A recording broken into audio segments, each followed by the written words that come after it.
programa Em Pauta já está no ar. A você, muito obrigada pela companhia e audiência. Hoje a gente está aqui no plenarinho da Câmara para conversar com o vereador Luiz Rossini, que aceitou mais uma vez participar aqui do programa e falar dos projetos dele que estão tramitando aqui na casa. Vereador, obrigada, viu, por aceitar nosso convite e vir até aqui bater esse papo. Na verdade eu que agradeço, porque é sempre uma oportunidade de prestação de contas, né? Falar um pouco do trabalho do vereador, como é que foi a agenda nesse primeiro semestre, né? Eu acho que isso é importante. E para começar, qual que é o balanço que o senhor faz aí de 2019? Já dá para ter uma noção de como foi o primeiro semestre e agora esse segundo semestre que a gente vê aí que está repleto de muita atividade? Sim, na verdade foi um semestre intenso, até porque eu também assumi uma outra função, a liderança de governo, e que me obriga, obviamente, a estar atento em todos os projetos que tramitam pela Câmara, e fazer a ponte entre a Câmara e o governo, entre a população e o governo, para tentar resolver os problemas que hoje o governo enfrenta e que às vezes acaba prejudicando o atendimento à população. Como que funciona esse seu trabalho como líder de governo, para o pessoal de casa entender direitinho? Na verdade, o governo tem projetos que ele precisa aprovar na Câmara e, obviamente, o meu papel aqui é justificar, é argumentar, é debater e mostrar a importância dessas iniciativas. Assim como líder de governo na Câmara, eu acabo identificando problemas em várias áreas da administração e que eu encaminho para os setores, para as secretarias específicas, no sentido de solucionar esses problemas. A minha função é tentar auxiliar para que o governo vá cada vez melhor, né? Porque quando o governo funcionar direitinho, a população é bem atendida, né? A cidade ganha com isso. Então é um pouco essa a missão do líder de governo. É meio que um trabalho coletivo, né, vereador? É o legislativo fazendo a sua parte aqui, o executivo, mas a população, todo mundo sai ganhando. Sim, até porque assim, a própria lei orgânica do município diz que o governo é exercido conjuntamente pelo executivo e pelo legislativo. Então faz parte da Câmara também participar desse processo de governo. E esse segundo semestre está com tudo aí, a gente está em outubro, né, indo aí para o próximo mês, mas é muito trabalho. Sim, a gente percebe assim uma atividade intensa de todos os vereadores e também assim a população ela tem ficado cada vez mais exigente e tem solicitado cada vez mais nos gabinetes do vereador, e eu posso falar pelo meu gabinete, né, a presença do vereador nos bairros e trazendo mais, cada dia mais assim, assuntos que devem ser discutidos, debatidos na Câmara, encaminhados muitas vezes ao prefeito, outras vezes até a outros níveis de governo, governo do estado e até o governo federal. E, vereador, o senhor tocou num ponto interessante. O senhor percebe que a cada ano, a cada momento da política, a população está participando mais? Está querendo saber o que está acontecendo aqui dentro? Sim, a população ela é, primeiro, cada vez mais exigente. E hoje, eu acho que as redes sociais criaram mais uma possibilidade de participação e de manifestação das pessoas, do cidadão, inclusive para reivindicar. Então isso aproximou ainda mais, ao meu ver, né, os políticos, né, dos cidadãos. Então esse relacionamento que é mais direto, mais ágil, né, acaba também demandando mais trabalho. Mas eu percebo sim um desejo das pessoas participarem e tentarem influir, né, para melhorar as coisas no dia a dia da cidade, do seu bairro, da sua comunidade. E é da população que sai aí requerimento, indicação, projeto de lei? Assim, as grandes ações que a gente acaba desenvolvendo têm como início uma demanda trazida pela população. Inclusive leis que a gente apresenta, muitas vezes elas são a alternativa para superar problemas que a população vive e que traz até a Câmara. Nós estamos com determinada situação que está atrapalhando a minha vida, está criando dificuldade, como é que a gente faz para superar? E aí, analisando os instrumentos que o vereador dispõe, às vezes a gente faz indicação, requerimento, às vezes é preciso fazer um debate para entender melhor o problema, às vezes os problemas, ele oferece diversas alternativas de enfrentamento, muitas vezes divergentes, né? Entender aquela que é a melhor para a cidade. E às vezes é uma lei que você tem que fazer para resolver o problema. E, vereador, entrando agora um pouquinho nos seus projetos, Foi a partir da população que surgiu a moção para aumentar o efetivo do terceiro DP? Sim. O senhor fez uma moção solicitando aí mais policiais. O que está acontecendo naquela região? Pois é, ali naquela região do Guanabara, Castelo, Bonfim, né, tem um conselho de segurança, o Conselho do Guanabara, que é bastante ativo. E a presença do delegado do terceiro DP, do comandante da polícia, da guarda, ela é sempre um momento de discutir com a comunidade os problemas de segurança. E ficou evidente assim a falta de estrutura do terceiro DP, que há 15 anos ele mantém o mesmo quadro e esse terceiro DP atende mais de 40 bairros, quase 120 mil pessoas, né? E o número de solicitação é grande. E para dar conta de fazer melhor esse trabalho, se percebeu, né, a necessidade de aumentar escrivães, né, investigadores, enfim, melhorar a estrutura do terceiro DP. Como ele é ligado ao governo do estado, o instrumento que o vereador tem é a moção, que nesse caso é endereçada ao governador, ao secretário de Estado de Segurança, para adotar o terceiro DP de uma estrutura mais condizente com o porte e a realidade da área onde ele está inserido. E foi uma demanda da população, Sim. Eles reclamavam bastante ali? Sim, esse assunto chega principalmente no CONSEG, né?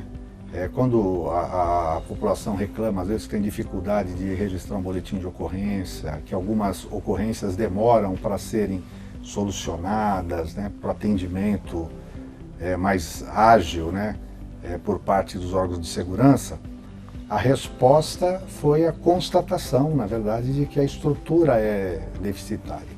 Então, assim, a população trouxe o problema e a forma de você agilizar o atendimento da população é melhorar a infraestrutura, inclusive de quadro de pessoal do terceiro DP. Mas saiu da população essa demanda.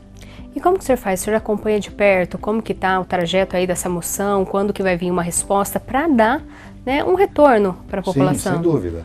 Como é um documento oficial e a partir do momento que é aprovado na Câmara se torna uma manifestação da Câmara de Campinas, é de praxe que os órgãos, né, públicos, eles vão protocolar, vão analisar e obviamente vão dar a resposta à moção. A gente fica monitorando até para obviamente dar essa devolutiva para a população. E saindo um pouco da área aí da segurança, indo para a área da educação, porque o senhor também é autor aí do projeto que ajusta as regras para o passe estudantil. Sim, na verdade eu fui procurado por alunos que cursam o técnico de enfermagem, em uma escola de técnico de enfermagem, que estão na fase da realização de estágio, que é obrigatório, né, senão não consegue tirar o diploma. Elas têm o passe estudante já, que tem direito. Só que no estágio elas vão até a escola com passe e depois elas têm que se encaminhar para uma unidade de saúde, ou uma unidade básica de saúde, um pronto atendimento, um hospital. E esse deslocamento não está incluído no passe escolar. Então, o apelo que a gente faz é para que a INDEC possa verificar a possibilidade de ampliar para os estudantes de escola técnica que estão fazendo estágio, que tenham também esse passe do deslocamento da escola para o local de estágio também incluído no benefício, né? Porque hoje eles estão desembolsando esse dinheiro. Pode parecer pouca coisa, mas eles já têm que arcar com a mensalidade da escola, outros custos, vivem ali com dinheiro apertadinho e são, sei lá, 2 passagens por dia a mais, obviamente fazem diferença o orçamento desses estudantes. Uma forma de incentivar que continue estudando, né? Além disso, né, eu acho que na hora que você viabiliza esse transporte, desonera o estudante com relação a esse custo, é estimular que ele continue, né? A educação para o senhor é uma área que precisa sempre ter atenção aí? Na verdade, assim, a educação sempre é pauta, né, nos programas de todos os políticos, né? Mas é óbvio que a educação é base para tudo. Se a população tiver acesso à educação de qualidade, nós teremos menos, assim, a saúde da população vai ficar melhor, porque as pessoas vão ter mais condição de cuidar melhor da sua saúde, né, ter atitudes mais adequadas. A conservação, a limpeza da cidade muitas vezes vai ser melhorada, porque as pessoas vão deixar de praticar alguns atos, como jogar papel na rua, né, sujar, destruir alguma coisa. E, obviamente, a educação vai tornar as pessoas mais críticas, né? E mais crítica e compreendendo melhor como é que é a vida na sociedade, ela passa a ser também algo que pode contribuir mais para o desenvolvimento da sociedade e até cobrar mais, né? Mas eu acho que a educação é fundamental para o desenvolvimento não só da pessoa, mas da nação. E o senhor é bem ligado também à parte cultural aí. É o autor do Dia Municipal da Bandeira da Paz, que é um conjunto aí de valores, procedimentos, conhecimentos, uma forma diferente de ver o mundo? Como que é? É assim, na verdade, assim, nunca foi tão necessário a gente pensar em priorizar a construção de uma cultura de paz. A gente está vivendo momentos de intolerância em todas as áreas, na política, no trânsito, no futebol, na religião, né? As pessoas parecem que estão muito, assim, vivem com o nervo à flor da pele, né? Pavio curto. E a gente precisa desconstruir isso. E a forma de fazer é construindo uma cultura de paz. Entender que a gente... a paz não é só ausência de guerra, de violência, né? É ajudar o próximo. Enquanto tiver alguém sofrendo por não ter alimento, não ter acesso à educação, à saúde, a gente não pode estar feliz com isso. A paz significa também ajudar que todos tenham acesso àquilo que é necessário para que tenham uma vida digna, né? O dia 25 de julho, que é uma lei que eu criei já antiga, em 98, é um dia internacional, é uma data internacional e a bandeira da paz, inclusive, foi reconhecida pela ONU, né, como um movimento importante. E mesmo em tempos de guerra, onde a bandeira da paz estiver hasteada, é como se fosse um território protegido, né? E neste ano nós conseguimos integrar mais de 11 entidades que trabalham na construção da cultura da paz. Fizemos várias atividades e aí culminou no 25 de julho com um evento belíssimo no Teatro Castro Mendes, onde todas as entidades fizeram apresentações artísticas, culturais, com esse conteúdo, né, de como construir uma sociedade pacífica. Foi maravilhoso porque primeiro as pessoas que participaram saíram de lá energizadas positivamente, foi firmado um pacto de que todo mundo vai continuar trabalhando para que o ano que vem esse evento seja ainda mais grandioso, né? Mas o compromisso de todo mundo no dia a dia trabalhar a cultura de paz. É importante incentivar isso, mostrar que pode ter um pouquinho mais de paciência, que pode ajudar o próximo, porque a gente, como o senhor disse, está tão na correria, está tão sem paciência que acaba esquecendo aquele lado bom, aquele lado humano. Inclusive, nós estamos chamando uma audiência pública sobre um projeto de lei que está na Câmara sobre a implantação da justiça restaurativa, que também tem como fundo, né, a construção de uma cultura de paz. Por exemplo, a gente precisa fazer as pessoas aprenderem a desenvolver a comunicação não violenta. Como você pode se comunicar sem ser agressivo, sem ser violento, sem agredir, sem ofender. E essa comunicação violenta, na hora que você aprender a desenvolver, a fazer, as suas relações pessoais vão melhorar. Com os seus filhos, com o seu marido, os parentes, porque às vezes em casa a gente não tem paciência e explode num diálogo, né? Isso provoca sempre reação negativa no outro e às vezes... Então assim, começando pela comunicação não violenta, isso é uma forma de como cada um pode se perceber nesse processo de contribuir e falar, não vou ser eu aquele que vai acabar com a paz onde eu estou vivendo, né? E a ausência de paz não significa não enfrentar, assim, como é que eu digo, não abrir mão dos seus direitos, não é isso. Às vezes você tem conflitos, mas como solucionar os conflitos pacificamente, de forma civilizada. E acaba acarretando em outras áreas também, né? Na parte da segurança vai ter menos violência, até numa escola. Você ensina as pessoas a se comunicarem e a se respeitarem. Claro, porque o respeito tem que ser, a gente tem que combater o bullying, por exemplo, né? Que está cada vez mais presente nas escolas. E às vezes esse bullying cibernético que a gente chama hoje, né, pelas redes sociais. Então, as pessoas às vezes tentando se esconder, nem sei, num suposto anonimato, fazem ofensas, né, têm atitudes que são totalmente abomináveis nas redes sociais. E isso acaba impactando o dia a dia.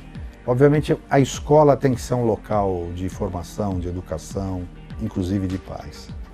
Os alunos têm que se sentir protegidos, respeitados, seguros, né?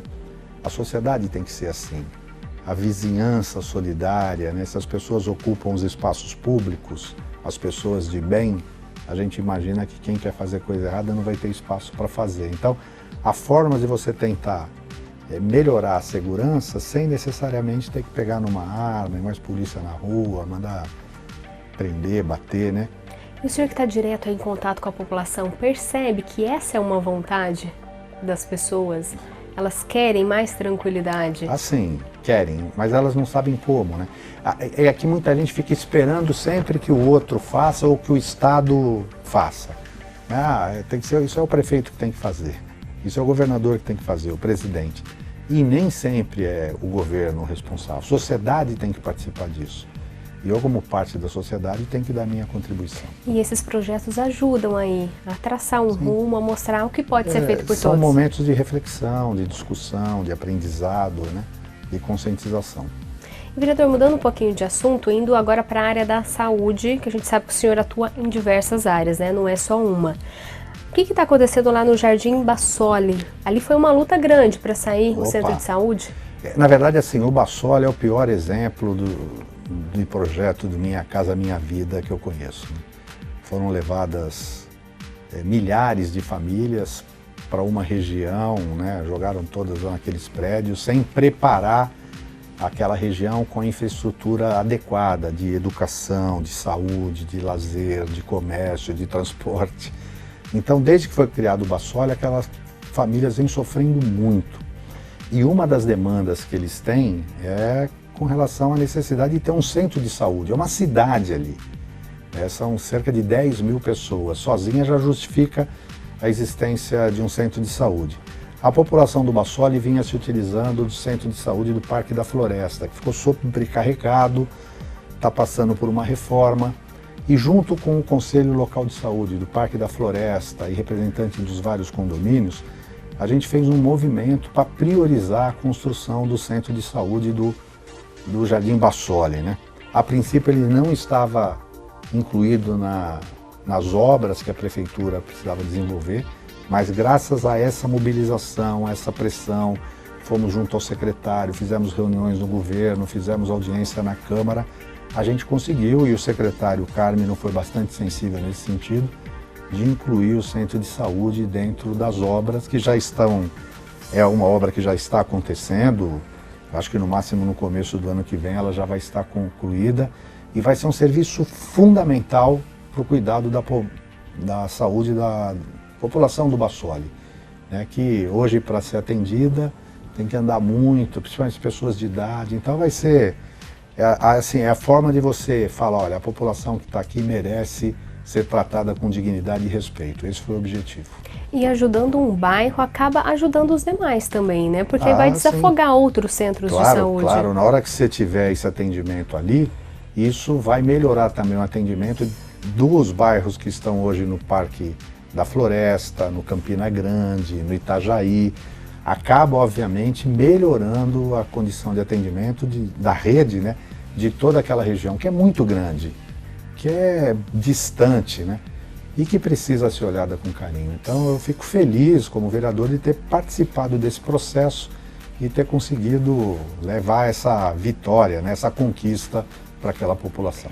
Eu ia perguntar exatamente isso para o senhor, porque foram anos tentando ali e agora já está para ser entregue. É aquela sensação de dever cumprido, o papel do vereador foi ali feito bem feito? Olha, foi bem feito? Eu acho que assim, a grande gratificação, né, no mandato é quando você consegue, de alguma forma, saber que você ajudou a beneficiar milhares de pessoas, de famílias, de todas as idades, né? Como essa questão dessa obra do Bassoli, né? Isso dá motivação para você continuar exercendo o seu mandato. É gostoso ajudar as pessoas. E eu faço isso com paixão. E elas retribuem, por isso que é importante a participação aí, população e vereador. Ah, sem dúvida. E a retribuição, assim, você acaba criando vínculos até de amizade, né, de consideração. Você é convidado para festa de aniversário, casamento, até foi convidado para ser padrinho de casamento de uma liderança do bairro no civil lá, né? Mas cria essa relação mesmo de respeito acima de tudo, né? E aí você começa a conhecer melhor as pessoas, a sua realidade, o seu sofrimento, e isso aumenta o seu compromisso e responsabilidade no sentido de fazer tudo aquilo que está ao seu alcance. Não é o vereador que constrói, né? Ele é apenas um instrumento que ajuda a fazer essa ponte e ajuda que o governo priorize, né, obras como essa. O senhor procura estar sempre presente ali com a população, conhecer o problema de perto, até para depois colocar no papel, conseguir mais fundamentos para que depois vire realidade aquilo que saia do papel? Sim, eu acho que sempre que possível, né? Porque às vezes você tem que ter as atividades burocráticas, atendimento no gabinete, reuniões e tal. Mas é fundamental essa presença física, né, do vereador no local para conversar com as pessoas e sentir realmente e conhecer de perto a realidade das pessoas. Eu procuro fazer isso com frequência, pelo menos. Na verdade, Campinas tem mais de 1.500 bairros, né? Você não consegue estar em todo lugar, em todo o tempo. Você vai onde as pessoas chamam, né? Então, onde eu sou convocado, eu estou sempre lá dizendo presente, né?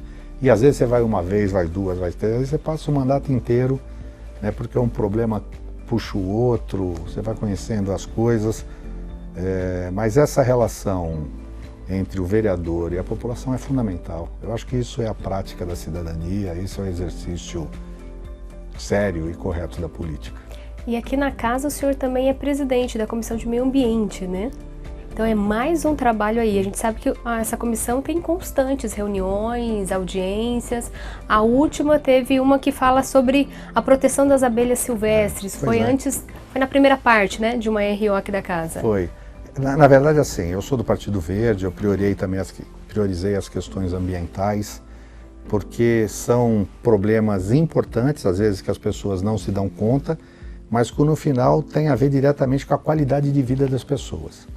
A questão das abelhas é um fato que às vezes muitas pessoas não têm noção, mas há uma ameaça com relação à sobrevivência das abelhas, né? O número de abelhas, inclusive, tem diminuído. Técnicos, pesquisadores, especialistas, biólogos, o próprio Albert Einstein já falou, né? Se a gente acabar com as abelhas, nós estamos selando o futuro da humanidade. Porque hoje as abelhas sem ferrão, inclusive, as abelhas silvestres, elas respondem por mais de 70% da polinização de tudo aquilo que é alimento, frutas, que serve para a nossa alimentação, né? Então, nós temos o dever de proteger as abelhas.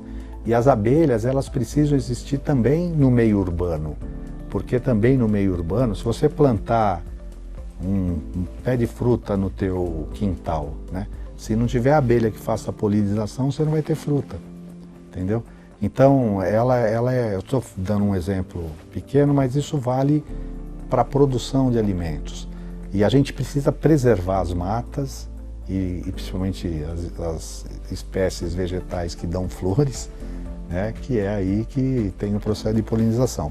Mas aí eu tenho um projeto de lei junto com o vereador Ailton da Farmácia que cria uma política de proteção às abelhas sem ferrão.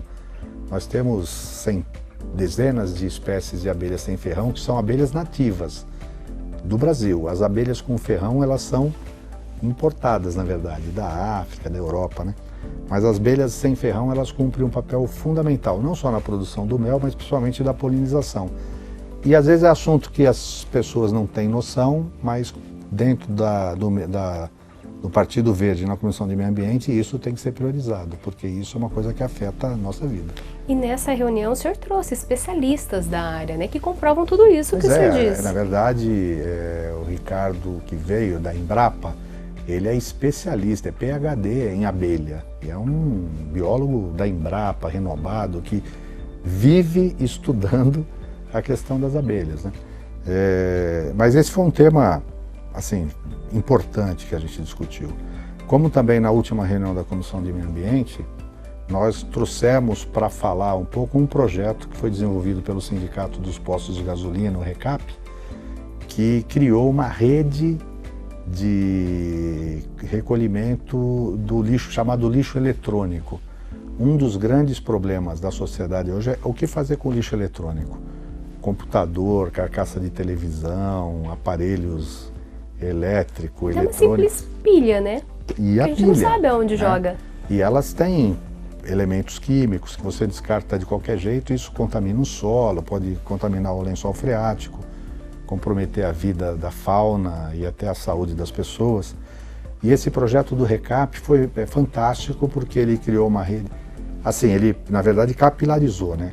Os postos colocando coletores para que as pessoas possam ir lá e depositar esse lixo eletrônico, daí um contrato que eles têm com uma empresa, faz essa coleta e dá a destinação adequada para o lixo, porque não é só coletar. O que precisa saber é o seguinte, como é que eu vou tratar, dar uma destinação adequada, né, para esse material. E foi importante que depois da reunião na Comissão de Meio Ambiente, a gente conseguiu levar esse programa para para a Estação Ambiental de Joaquim Egídio, também para um ponto de estação ambiental lá da Mata Santa Genebra, que recebem escolas num projeto de educação ambiental, e agora eles estão incorporando também nas visitas esse recolhimento desse tipo de material, quer dizer, ajudar inclusive na conscientização, na educação ecológica, vamos falar assim, das crianças. E agora então é divulgar, né, esse projeto que é tão importante. Divulgar.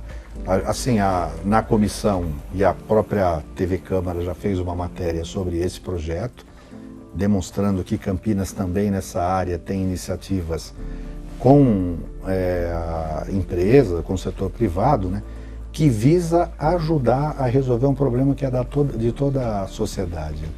Porque o descarte irregular, inadequado desse material vai comprometer a saúde da população no meio ambiente. E, vereador, não é um projeto tão complexo, né, tão caro, que dá para colocar em prática e ajudar todo mundo, como o senhor disse, né? Sim. O que a gente precisa é que as pessoas, primeiro assim, empresas tenham essa consciência, e quando tem instituições como o RECAP, que é o sindicato patronal dos postos de gasolina, que tem essa consciência, facilita, porque eles acabam ganhando em escala, né? Porque eles têm uma rede de postos de gasolina que tem contato com milhares de pessoas, de cidadão, vai facilitando, né, que o cidadão leve lá. Então, o posto de gasolina passa a ser também um ponto de educação ambiental. Distribui um panfletinho na hora que o camarada chega. Se você tiver algum material assim, traga aqui que a gente dá a destinação adequada. E todo mundo sai ganhando. Todo mundo sai ganhando. É um processo em rede do bem. E trabalho da comissão desse tipo vai continuar aí até o final do ano? Continua. Nós temos também a questão do lixo de Campinas, né? Que está aí, foi feita agora uma licitação, né, para renovar o contrato do lixo, do resíduo sólido. Estamos aguardando o edital para a publicação de uma PPP, para que Campinas realmente adote uma solução definitiva para todo o seu resíduo sólido, que hoje está sendo transportado e tratado num aterro particular em Paulínia, né? Então a gente precisa ter uma solução local. E nós já participamos de audiência pública, já fizemos debate aqui no passado, e estamos acompanhando porque isso aí precisa ser resolvido, porque é responsabilidade do município cuidar adequadamente de todo o resíduo que produz. E nós produzimos por dia nas nossas casas 1.000 toneladas de lixo todos os dias, né? Então a gente precisa coletar e dar uma destinação adequada. Hoje já existe tecnologia para tratar melhor, porque não tem a figura do aterro sanitário como o Delta deve acabar. A política nacional é aterro zero, né? E para o aterro, aquilo que realmente não possa mais ser reaproveitado, porque a gente chama de lixo de uma forma, às vezes até equivocada, né? Mas aquilo que é descartado tem valor econômico, tem potencial de ser reaproveitado, e a política moderna prevê que você reaproveite todo esse resíduo, transformando energia em composto, reciclando, reutilizando, e só descartando realmente aquilo que não tiver mais mais utilidade, sem provocar dano ao meio ambiente, né? Que é o principal. E nesses momentos é importante, a gente já falou várias vezes aqui, a população participar, estar presente, saber o que está acontecendo, como que vai ser todo esse processo. Sim, nós temos inclusive organização, nós temos o Fórum Lixo e Cidadania, composto por várias entidades, a Unicamp está à frente disso, né? Professores da Unicamp, nós temos o Minha Campinas, que está sempre presente, nós temos as cooperativas de catadores que estão inseridas no processo, na solução, que fazem um trabalho até de reciclagem daquilo que pode ser reciclado.